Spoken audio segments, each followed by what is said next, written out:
الحمدللہ وحدہ والصلاة والسلام علی من لا نبی بعدہ۔ اعوذ باللہ من الشیطان الرجیم، بسم اللہ الرحمن الرحیم۔ الف لام میم ذالک الکتاب لا ریب فیہ ھدی للمتقین۔ صدق اللہ العظیم۔ وقال اللہ فی مقام آخر انا نحن نزلنا الذکر وانا لہ لحافظون۔ صدق اللہ العظیم وصدق رسولہ النبی الکریم، ونحن علی ذلک لمن الشاہدین والشاکرین، والحمد للہ رب العالمین۔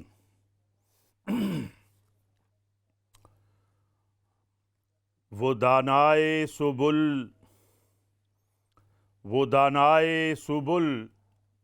ختم الرسل، وہ دانائے سبل ختم الرسل مولائے کل۔ سبحان اللہ۔